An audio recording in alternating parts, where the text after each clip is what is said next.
তোমার বাবা কেমন আছে মমতা মা? ছাত্র, স্কুল আর লেখা, এই তিনটি জিনিস থাকতে বাবা কখনো বন্ধ থাকবে না। বাবা এখন ভাঙন নেই ব্যস্ত। ভাঙন?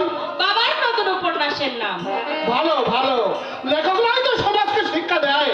যাও মা, ওদের গিয়ে একটু চাটা দাও গে।